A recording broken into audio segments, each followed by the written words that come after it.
Amigos, ¿qué tal? Buenas tardes, los saludo desde la plataforma Lex Informa. El día de hoy nos sentimos complacidos de presentar a la doctora Irina Dayana Brest. Nos saluda desde Argentina. Un saludo para toda la República de la Argentina. La doctora Irina nos va a platicar sobre el amparo por salud. Voy a leer un poquito de su semblanza. La doctora Irina es abogada y procuradora, abogada de la Facultad de Derecho de la UNLZ, diplomada en Servicio Nacional de Facilitadores Judiciales de la Organización de los Estados Americanos, especialista en Derecho Administrativo y especialista en Teoría y Técnica del Proceso Judicial de la Facultad de Derecho de Ciencias Sociales y Políticas de la UNE, mediadora, profesora universitaria de la Facultad de Humanidades de la UNE, miembro de la Comisión de Jóvenes Procesalistas de la Asociación Argentina de Derecho Procesal, miembro de la Asociación Argentina de Derecho Procesal Constitucional, miembro de la Escuela Procesal del Nordeste, autora del libro Amparo y Medidas Autosatisfactivas de Salud, Doctrina, Jurisprudencia, Modelos Prácticos, del año 2020. También es coautora de los libros Cómo hacer un amparo en el año 2021, de la editorial García Alonso, y Derecho Procesal en tiempos de pandemia. Bienvenida, doctora, ¿cómo está?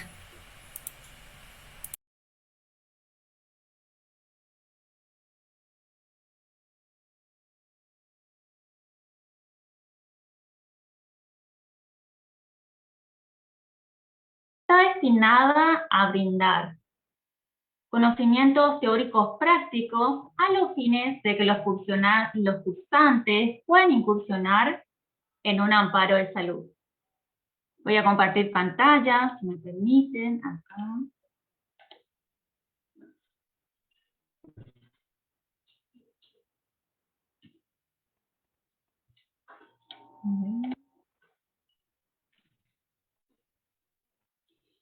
Vamos a empezar hablando sobre el derecho a la salud.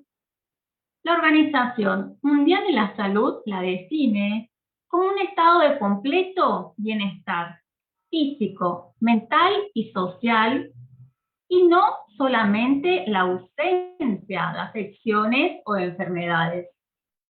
Así lo establece el preámbulo de la Constitución de la Organización Mundial de la Salud.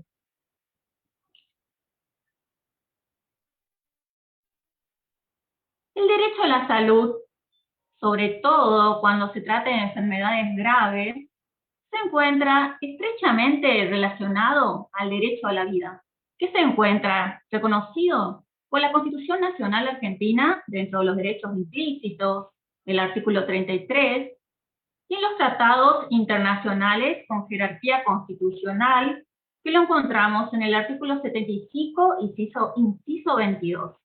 Entre ellos, el Pacto Internacional de Derechos Económicos, Sociales y Culturales, en el artículo 12, inciso C, en la Convención Americana sobre Derechos Humanos, conocido como Pacto de San José de Costa Rica, entre los artículos 4 y 5, en el Pacto Internacional de Derechos Civiles y Políticos, en el artículo 6, inciso 1, en la Convención sobre los Derechos de las Personas con Discapacidad, artículo 15, inciso 4, recordemos que a partir de la ratificación de esta Convención sobre los Derechos de las Personas con Discapacidad, ya no debemos referirnos como personas discapacitadas o personas con discapacidad diferente, pues considerado como una forma discriminatoria. Debemos referirnos como personas con discapacidad. También la Convención sobre los Derechos del Niño, artículo 24, entre otros. El artículo 4 de la Constitución Política de los Estados Unidos Mexicanos estipula que toda persona tiene derecho a la protección de la salud. Igualmente, México también ratificó y suscribió tratados internacionales que promueven y protegen el derecho a la salud. En diversos precedentes, la Suprema Corte ha determinado que el derecho a la salud en México no solamente se limita en el artículo 4 constitucional, sino principalmente dentro del artículo 12 del Pacto Internacional de Derechos Económicos, Sociales y Culturales, que establece el derecho de toda persona al disfrute del más alto nivel posible de salud física y mental, por lo que debe ser considerado incorporado al parámetro de control constitucional, igualmente como los jurisprudenciales emitidos por la Corte Interamericana de Derechos Humanos. Igualmente sucede en Argentina. El Estado, en sus tres fueros, Poder Ejecutivo, Legislativo y Judicial, tiene la responsabilidad y el compromiso ante la comunidad internacional de utilizar todos los mecanismos posibles para lograr la tutela a la salud en forma oportuna y eficaz. Es importante destacar que el Estado es el garante del derecho de la salud de las personas que no tienen los recursos suficientes para adherirse a una obra social o una empresa de medicina prepaga. Igualmente, cuando la obra social o la empresa de medicina prepaga incumplan en forma parcial o total las prestaciones médicas, el Estado es obligado subsidiario. Por ello, se aconseja demandar en el amparo a la obra social o la empresa de medicina prepaga y en subsidio al Estado, a los fines que se lo condene como obligado subsidiario para el caso de incumplimiento del principal.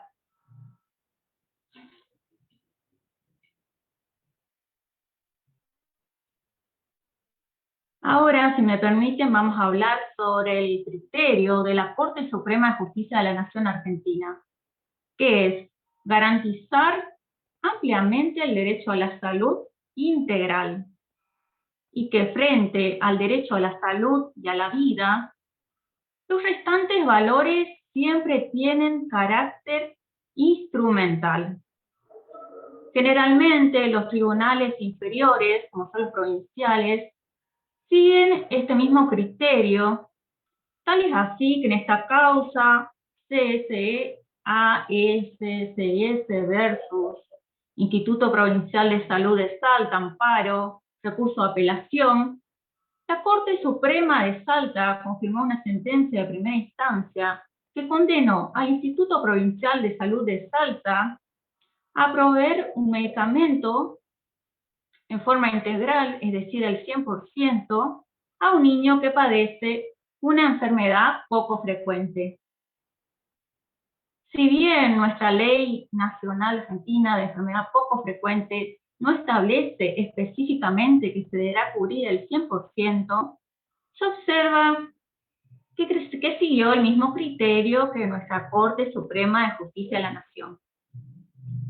Similarmente, en esta otra causa, RA, contra obra social del personal asociado, Asociación Mutual de Santos, sobre medida autosatisfactiva, el Juzgado Federal de la provincia de Santiago del Estero condenó en un 20% a una obra social y en un 80% al Estado, a la Superintendencia de Servicios de la Salud, a proveer un medicamento que es conocido como el medicamento más caro del mundo, que tiene un costo de alrededor de $2 millones, a un niño que padece atrofia muscular espinal. Sin embargo, nuestra Corte Suprema de Justicia de la Nación, en esta otra causa BMA y otros contra OSDE sobre amparo, dejó sin efecto una sentencia de primera instancia que condenaba a OSDE a que cubra un tratamiento en etapa experimental a un niño que padece autismo, debido a la falta de evidencia respecto de la eficacia del tratamiento y porque no se encontraba contemplado en la legislación vigente, específicamente en la Ley 24.901 y en el programa médico obligatorio.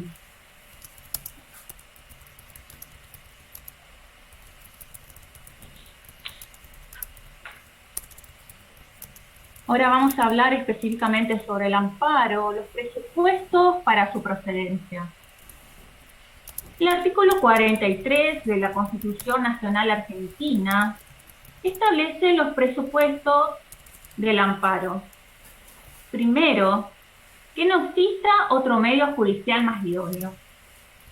Segundo, que procede contra todo acto o omisión de autoridades públicas o de particulares que en forma actual o inminente lesione, restrinja, altere o amenace con arbitrariedad o ilegalidad manifiesta los derechos y garantías reconocidos por la Constitución, tratados o ley. Es importante destacar que la arbitrariedad o ilegalidad debe ser en forma notoria. Caso contrario, se deberá acudir por las vías ordinarias, como ser un daño y perjuicio, un proceso ordinario, sumario, sumarísimo, que va a depender de la pretensión.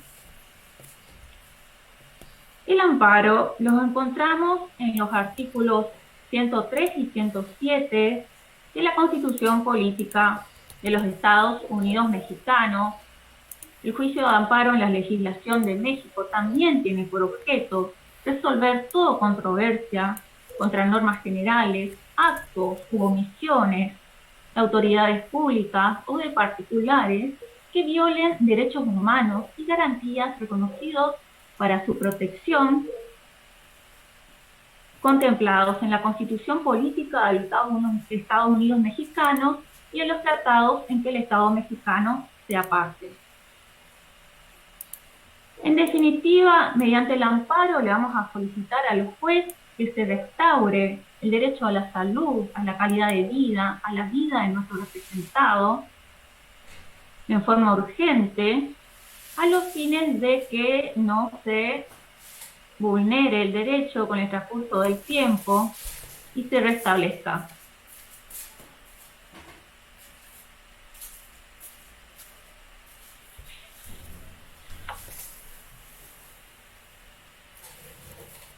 Ahora pasaremos a hablar sobre la demanda de amparo. ¿Qué tenemos que tener en cuenta al momento de redactarla? ¿Cuáles son los requisitos? Primero vamos a tener que consignar un título que diga, por ejemplo, promuevo amparo.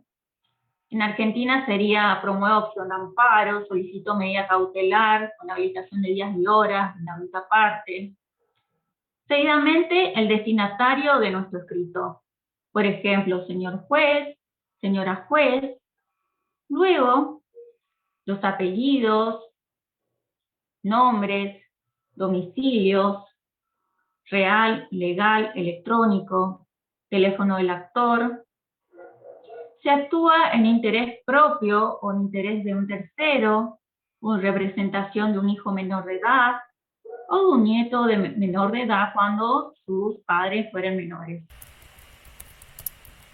El artículo 8 de la Ley de Amparo, reglamentaria de los artículos 103 y 107 de la Constitución Política de los Estados Unidos Mexicanos, contempla una solución legislativa que debería también adoptar Argentina, que dice que cuando las personas menores de edad, personas con discapacidad o mayores sujetos a interdicción pueden promover amparo por sí o cualquier persona a su nombre cuando sus legítimos representantes se hallaren impedidos, se negaren o se desconociere quién fuere. En este caso, el tribunal va a dictar las providencias urgentes y va a designar un representante para dicho proceso, debiendo preferiblemente elegir una persona familiar, cercana, salvo cuando exista contradicción de intereses o cuando no fuera conveniente por cualquier otra causa. También establece que la persona menor de edad que haya cumplido 14 años puede nombrar su representante en la misma demanda de amparo. Es importante que inicie la demanda de amparo el legitimado activo. Caso contrario, el demandado nos puede interponer una excepción por falta de personería y seríamos condenados en costa.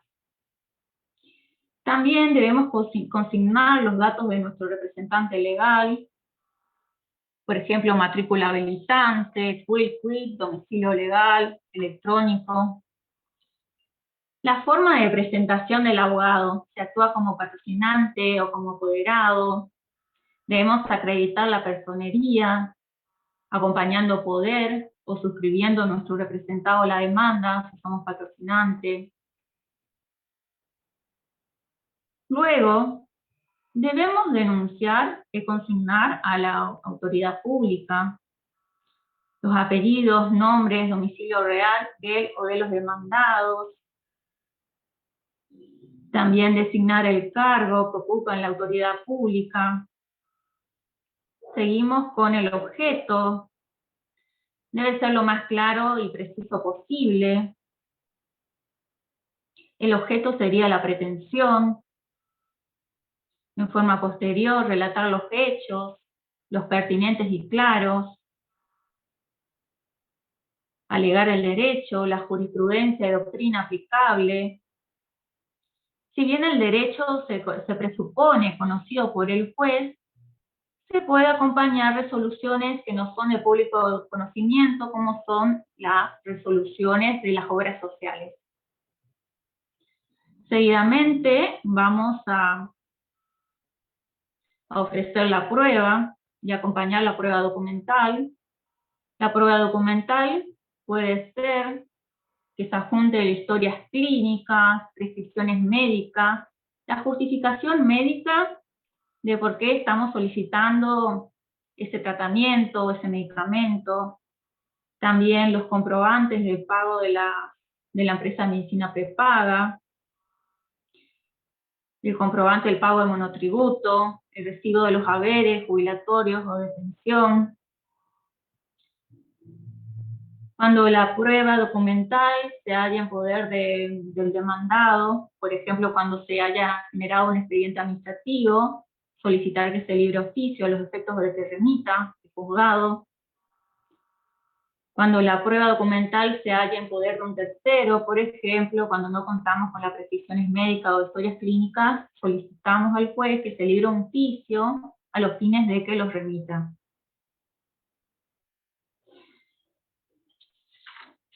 Esta prueba se va a producir en la audiencia constitucional en México y se deberá ofrecer la prueba testimonial, la pericial, la inspección judicial o cualquier otra que amerite desahogo posterior en un plazo máximo de 5 días hábiles antes de que se celebre esta audiencia. Es importante ofrecer como testigo técnico el médico que atiende a nuestro cliente, y la Ley Nacional de Amparo, 16.986, y la Ley de Amparo de México dicen que no se admitirá la prueba de absolución de posiciones.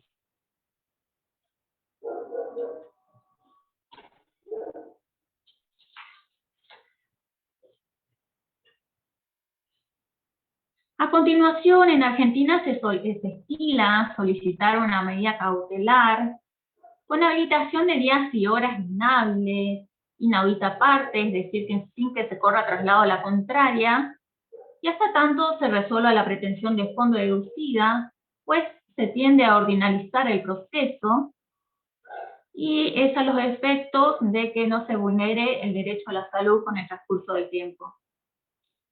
Se deberá demostrar la verosimilitud del derecho, por ello es importante acompañar la prueba documental, como son prescripciones médicas, historias clínicas. Segundo, explicar cuál va a ser el peligro de la demora si el juez no nos otorga esta medida cautelar.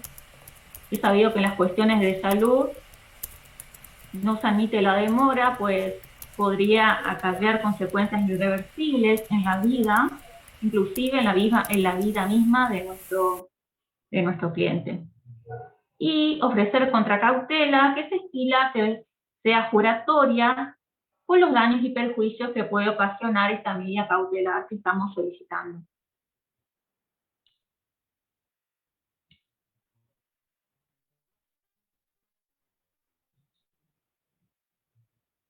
¿Cuáles son las diferencias entre las medidas cautelares innovativas y de no innovar? ¿Y cuándo debemos solicitar una u otra? Las medidas cautelares innovativas implican, a la inversa de las de no innovar, la obligación de revertir una situación jurídica cumpliendo determinada conducta en vez de tener que abstenerse de alterar la situación que queda sometida a no innovación. Esto significa que si solicito que se me provea un tratamiento, voy a solicitar una medida cautelar innovativa. Y si solicito que no se me dé baja como afiliada porque llegué a la edad jubilatoria, voy a solicitar una medida de no innovar.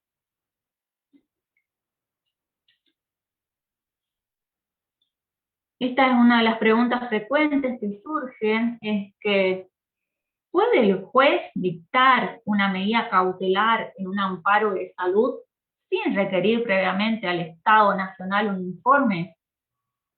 Específicamente, el inciso 3 del artículo 4 de la Ley 26.854 de Argentina establece que las medidas cautelares que tengan la finalidad de la tutela de la salud podrán tramitarse y decidirse sin informe previo a la demandada.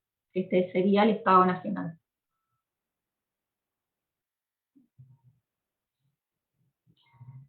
Luego vamos a seguir redactando nuestra demanda.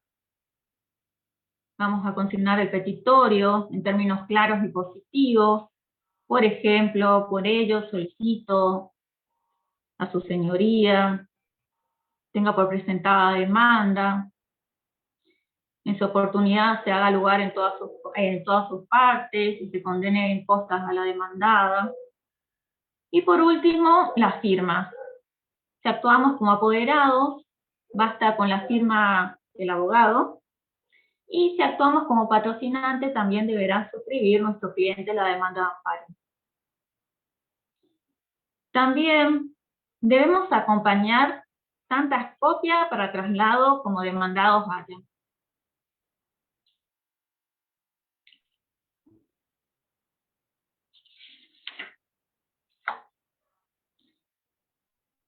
¿Cuáles son las diferencias y similitudes con las medidas autosatisfactivas?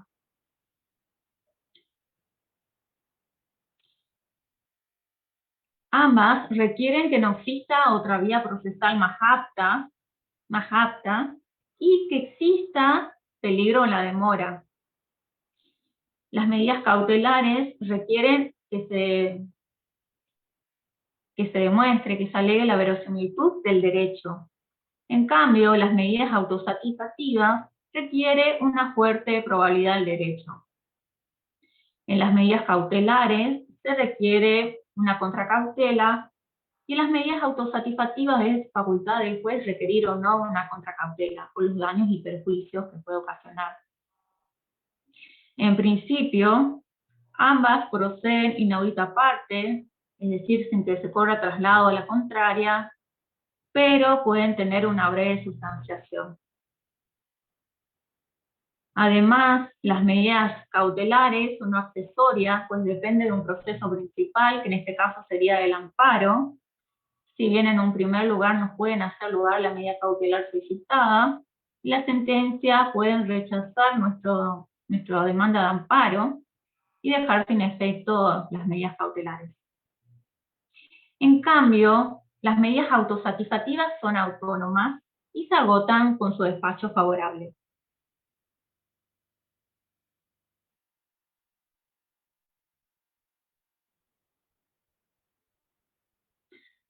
Ahora pasaremos a hablar sobre la vía administrativa. ¿Es necesario agotar la vía administrativa previo a presentar la demanda de amparo? Agotar la vía administrativa significa agotar todos los recursos contemplados en la Ley de Procedimiento Administrativo, como ser recurso de revocatoria o el recurso jerárquico. En el amparo, los presupuestos para su procedencia es que exista una lesión, una restricción, alteración, una arbitrariedad o legalidad manifiesta en forma actual o inminente Por ello, no se puede exigir agotar la vía administrativa, porque el tiempo que demanda agotar causaría daños irreversibles en la salud, en la calidad de vida, la vida de nuestro representado. Con la reforma constitucional de 1994, quedó supedita la exigencia de agotar las vías administrativas contenidas en la Ley Nacional de Amparo 16.986 de Argentina, como también en las legislaciones locales. ¿Tiene plazo para su interposición? Algunos piensan que la demanda de amparo debe presentarse en el plazo establecido en la Ley Nacional de Amparo, artículo 2, es decir, dentro de los 15 días hábiles a partir de la fecha en que el acto se ejecutó o debió ejecutarse, o en el plazo establecido en la ley provincial, caso contrario será declarado inadmisible.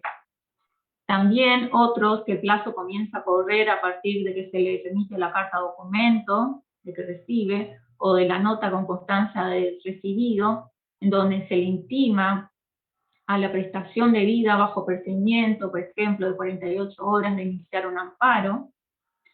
Lo cierto es que las leyes regulatorias la contemplan en un plazo reducido, pero la doctrina sostiene que en el caso de la lesión continuada o reiterada, como se tratan en estas cuestiones de salud, existe una renovación continua del plazo. Así lo ha dicho la Corte Suprema de Justicia de la Nación Argentina en la causa del Videoclub DREAMS contra Instituto Nacional de Cinematografía sobre Amparo.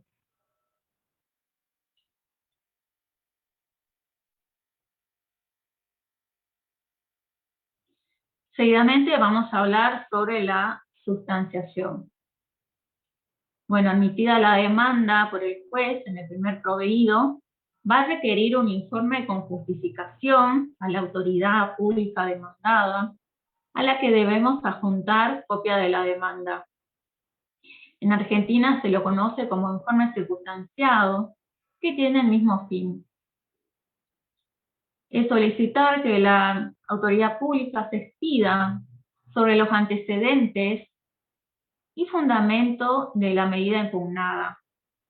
Algunos autores dicen que en esta oportunidad la autoridad pública ejerce su derecho de defensa, pues es como una verdadera contestación de la demanda, en donde puede ofrecer pruebas. En este primer proveído, admitida la demanda, en México se va a fijar la audiencia constitucional donde se van a producir las pruebas. La Ley Nacional Argentina de Amparo 16.986 contempla específicamente que, producido o vencido el plazo otorgado sin que la autoridad pública presente este informe circunstanciado, no habiendo prueba del accionante a tramitar, por ejemplo, que ya haya acompañado la prueba documental, no haya ofrecido otra, se dictará sentencia dentro de las 48 horas, concediendo o denegando el amparo.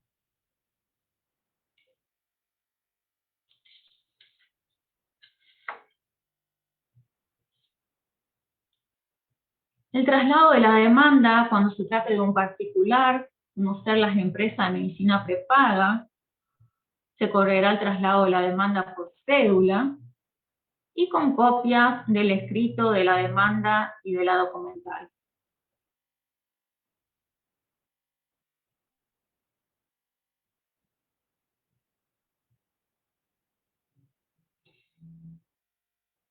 Ahora hablaremos sobre el incumplimiento de la orden judicial. ¿Qué sucede cuando el Estado, la empresa de medicina prepaga o la obra social incumple con la orden judicial, ya sea de la medida cautelar o de la sentencia?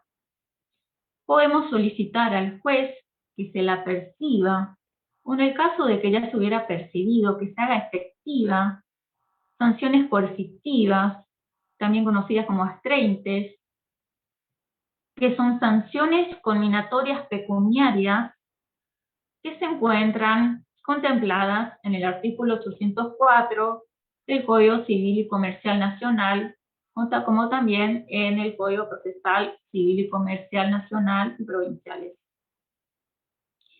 Estas sanciones pecuniarias van a ser a favor del litigante perjudicado y tienden a que el demandado acate con la orden judicial. Se van a establecer de acuerdo al caudal económico del demandado, y algunos autores dicen que cuando se trata del Estado, estas sanciones, para que surjan en verdad efectos coercitivos, deben ser aplicados a la persona que ocupa el cargo público.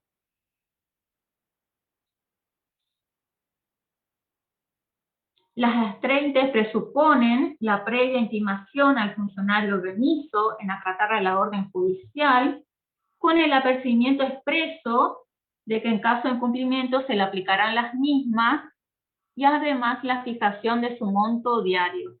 Por ejemplo, 10.000 pesos por cada día de incumplimiento.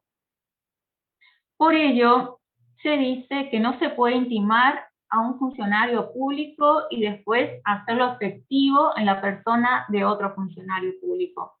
Así lo ha dicho el Superior Tribunal de Justicia de la provincia de Corrientes.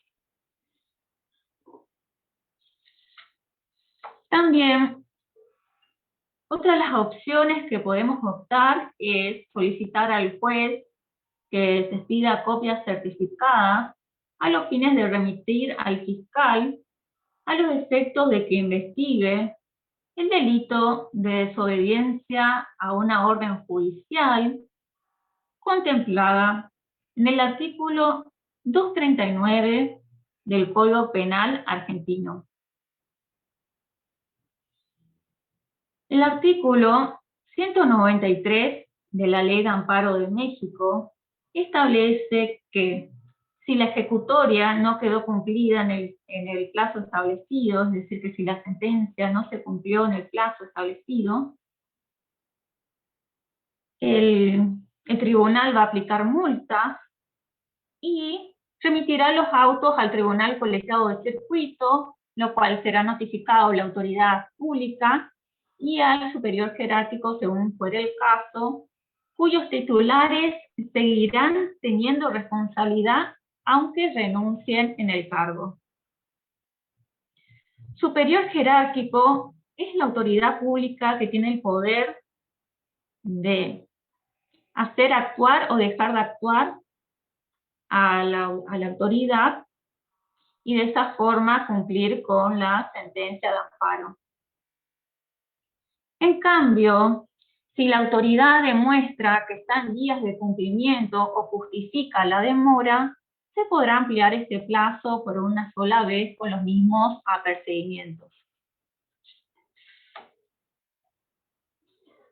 También se establece que en el caso de que sea necesario definir o precisar la forma del cumplimiento de la sentencia, el juez, a petición de parte o de oficio, podrá iniciar un incidente. Bueno, el Tribunal Colegiado de Circuito formará un expediente con las copias que le remite el juez y va a seguir procurando su ejecutoria. En el caso de que la autoridad pública, el superior jerárquico, no cumpla, va a remitir a la Suprema Corte de Justicia de la Nación con un proyecto de separación del cargo de la persona. Asimismo, el incumplimiento extemporáneo de la ejecutoria de amparo no va a eximir de responsabilidad a las personas, pero va a servir como un atenuante cuando se le va a aplicar la sanción penal.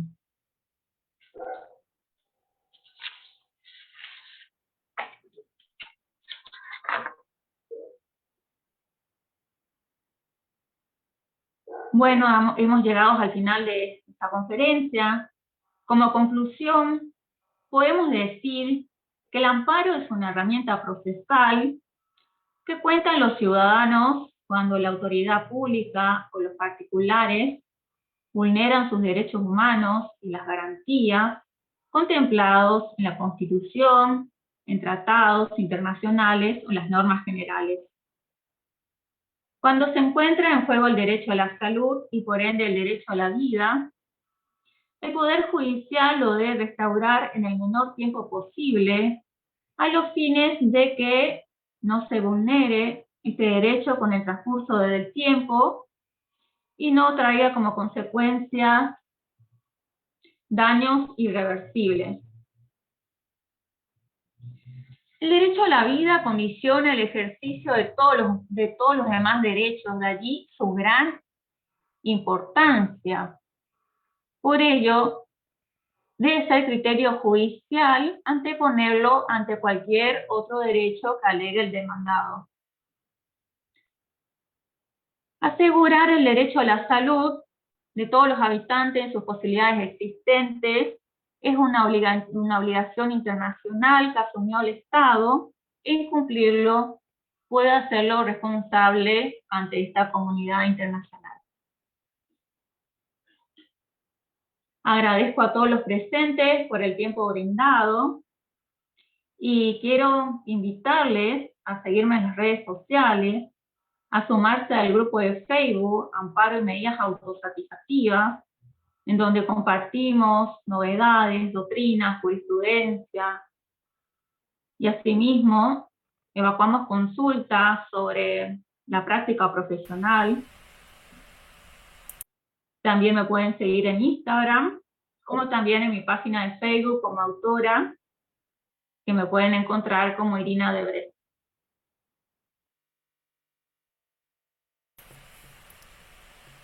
La bibliografía recomendada es el libro Cómo hacer un amparo y Amparo y medidas autosatisfactivas de salud, doctrina, jurisprudencia y modelos prácticos, de la prestigiosa editorial García Alonso, Contenidos Jurídicos.